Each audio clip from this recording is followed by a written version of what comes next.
So yun, good morning, good morning. Good morning mga kulit. So yun, inayos ko na yung ating yung ating stand stand camera, stand phone, at saka yung ating nakita niyo naman yung nandito sa balikat ko, ating mic. So, another day, another work na naman. Hindi ko na napakita yung yung paglalaba ko nung nakaraang araw ko to. Hindi ko pa natuti gawa ng na din ako kasi sa sobrang dami. Mga kortina kasi ito, halo-halo na. Yung sapin ng natin, foam, at saka yung kortina, at saka ang ating, ang aming palablab, ayun, tulog ba si palablab? Yun, masarap pa yung hilik niya.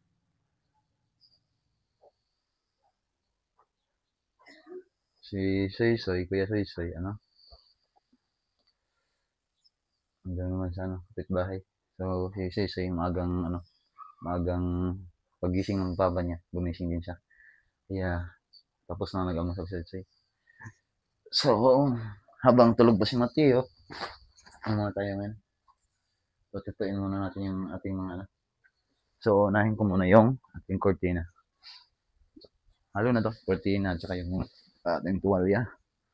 Yan, ito yung ating sapin. Ayos na po natin.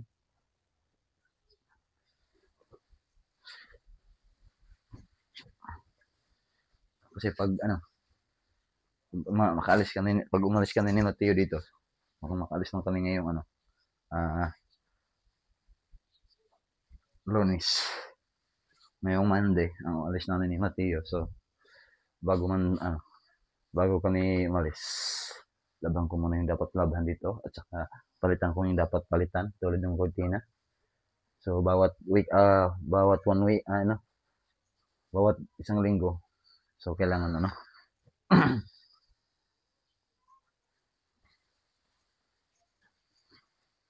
natin yung cortina natin.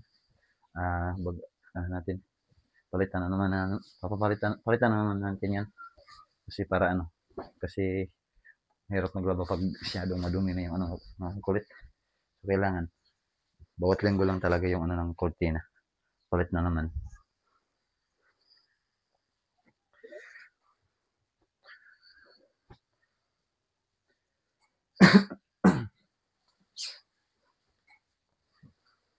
So, nga pong mga kakulit. So, meron din po akong sa inyo.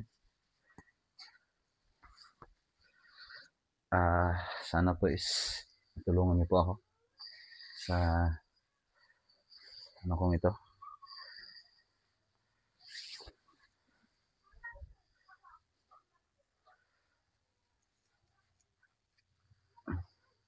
Gusto ko sa sana ng mga kakulit na talagang paayos ko na yung bahay ni mama. Kasi si mama talaga natakbo daw si mama pag kahit gabi na natakbo daw si mama, biglang mapatakbo si mama gawa pag mulakas yung ulan na may sabay hangin. Kasi yung bahay talaga ni mama is hindi pa talaga totalin tapos kasi at yung pa lang, yung bubong pa lang yung talaga nun yung talagang matibay. Kasi yung marko nun wala pa. Pero siguro kasi si mama, tulad ng sinabi ko sa inyo, si mama kasi hindi mahilig magtira tumira sa hindi niya kahit kahit pamilya niya, kahit mga anak niya, hindi talaga siya lalo na pag yung mga may mga kanya-kanyang pamilya na hindi hilig ni mama talaga, hindi ugali ni mama na nahihiya na si mamang tumira, kumbaga nahihiya na si mamang tumira pag may mga sariling pamilya na yung anak niya. Kaya tinitiis mama na pinilit ni mamang tirahan yung bahay niya kahit maulanan siya. So ang ginagawa ng mama is tinagtagpi-tagpi na lang niya yung mga lumang kumot at saka yung sako. Yun yung pero hindi pa talaga yun. Hindi pa namarkuhan yun. Wala pang marko yun kasi kulang pa yung materialis. So yun yung isa po sa isa po sa ko sa inyo. Sana po is matulungan niyo po ako sa ko para po mapagawa ko na po yung aking, ano ni mama, bahay ni mama. Pag-uwi ko po dun ano, i-she-share ko sa inyo yun talaga nga para ano, makita niyo talaga kung gaano talaga ka-ano yung bahay ni mama. Kasi sabi ko kay mama, dapat malalaki kasi yung bahay nung mga kapatid ko. Eh, si mama naman, ayaw ni mama. Gusto lang talaga ni mama na ano, magbukod siya. Bumukod siya kasi para daw walang masabi kasi anak niya nga yung ano niya, yung may-ari ng bahay. Pero ayaw naman niya na ano, yung baga na ano siya sa ano kasi yung asawa, iba yung asawa. Hindi niya ano, iba si mama, iba yung prinsipyo ng mama kasi mga bata pa kasi kami, maliit pa kami. Sinabi na ng mama sa amin yun at saka ni papa na kung magkakaroon na kami ng kanya-kanyang pamilya. Kaya nga ano eh, si na kuya at saka si na kuya kasi, yun yung isa sa ano ko eh. Ayun yung isa sa hindi na ako umuwi doon. Kumbaga nagtatampo na ako gawa ng sabi ko nga kay kuya, huwag naman nating pabayaan si mama kahit may kanya-kanya na kayong pamilya. Ano, tulungan naman, huwag nating hayaan si mama na ano, ganun yan yung sitwasyon. Kung sino yung meron sa ano sa atin, dapat ano, tulungan natin. Tulungan natin si mama. Pero si mama iba. Ayaw ni mama na ano. Ayaw ni mama humingi ng tulong sa kapatid ko pag lalo na talaga pag ano, yung may pamilya na. So, kailangan ako yung ano, kailangan ako yung gagawa ng paraan ngayon para natulungan ko si mama kasi isa lang talaga, yun yung tulungan talaga yung pangarap ko sa buhay mga kaulit na hindi ko na ano, wala na akong inaasam-asam pang ibang ano. Hindi ko na pinangarap na magkaroon pa ako ng maraming pera o magkaroon pa ako ng magandang magandang buhay sa sarili ko. Wala akong ibang inisip sa sarili ko kundi ang ah, bigyan si mama ng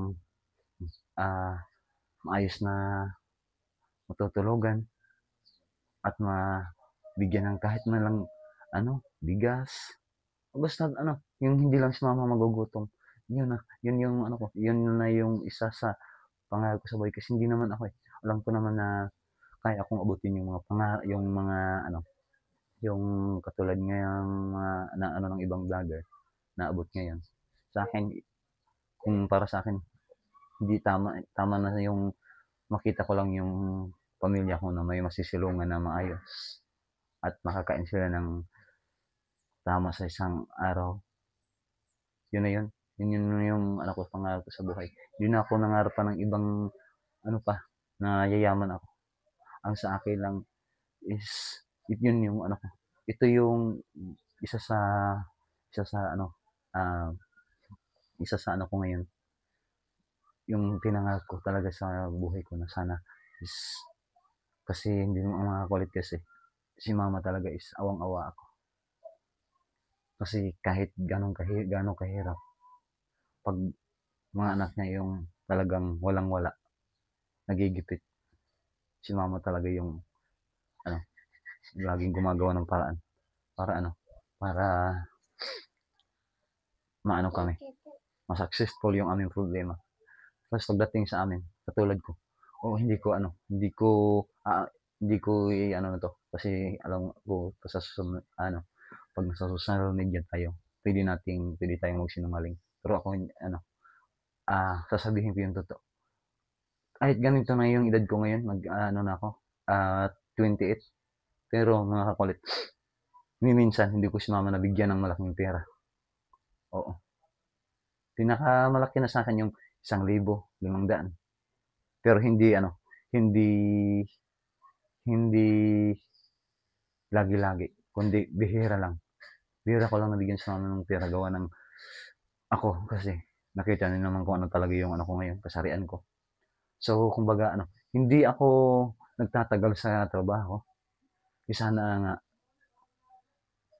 ah, sa mga kabataan ngayon na nag-aaral, na mayroon pang mga magulang, ano, ayusin niyo yung pag-aaral niyo. At kasi ang pag-aaral, yun yung magbibigay sa inyo at sa inyong pamilya ng magandang kinabukasan. Katulad ko ngayon, hindi ako nakapagtapos ng pag-aaral. Kaya yun, papasok ako sa mga ano na lang, sa mga baga sa mga ano na lang na trabaho, yung construction. Pero hindi pa rin ako tumatagal. Gawa nga ng, baga iwas na rin sa ano, iwas na rin sa gulo, iwas na rin sa baga ano yun, ng, kasi bawat pinapasukan kong mga kulit, nakakarinig ako ng binubuli ako. Kaya yun, hindi ako tumatagal kasi umaalis agad ako, umiiwas ako. Na ayaw kong akong makasakit. Ayaw ko rin ng ako yung nakakasakit na nakaano ko sa kapwa ko.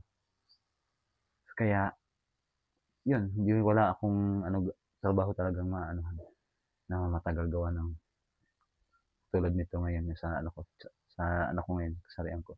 Pero sana po, yun po yung ano ko, na sana po kung ito man yung itong pagbablog ko ngayon is blessing man to para sa akin ni God. Isa lang yung ano ko, isa lang yung hiling ko sa sarili ko. Kung maging successful man tong pagbablog ko ngayon, isa lang yung hihilingin ko sa sarili ko na mabigyan ko lang si mama ng magandang pera, ng maayos na matutulugan. At hindi naman siguro talaga yun masama din kung mangarap tayo, no? Kasi nakita ko rin sa ano, dun sa sitwasyon talaga sa aming lugar. Kasi naranasan ko rin yung ano, tulad ngayon, naranasan ko talaga kung gaano kasaklap ang mahirap. Isa din yun sa pangarap ko mga kulit, na sana is ano ko man lang po yung mga pamangkin ko sa Jollibee. At saka sa mga gusto ko din po mga kulit, yung ano, magdumating man yung panahon na may blessing na ibibigay sa akin si God. Pagkatapos kong ayusin yung buhay ni mama, titirahan ni mama, tutulong po ako. Magpapa-feeding program po ako sa ano, sa elementary school sa ano natin, sa aming lugar. Gawa ng ano, gawa ng ano mga kakulit, yung ano tayo, ah nakita ko sa mga kabataan, may mga bata kasi ngayon na nag-aaral sila, pero wala silang baon, wala silang maayos na ulam. Kasi nakita ko din mga kulit, pangingisda lang talaga yung nagbubuhay sa mga estudyante lang. Pero naging successful naman. Pero gusto ko talaga mga kulit na ano, kasi naranasan ko din kung gaano pumasok sa paaralan na wala kang ayos na kain, wala kang wala kang baon. Baga naiinggit ka sa mga ano, sa mga kaklase mo. Yun gusto kong ano yun, gusto ko rin ito pa rin yung mga ano ko na yan, yung mga pangarap niya. Siguro naman hindi siguro ano yan, basta ihingin ko lang kay God. Hihingi lang ako ng tulong sa taas. Alam ko namang maibibigyan niya kasi si God. Wala kang hihilingin na hindi matutupad. Yes. So, hanggang ano muna tayo ngayon. Dito lang muna ang ating video. Thank you po sa panonood. And God bless you all.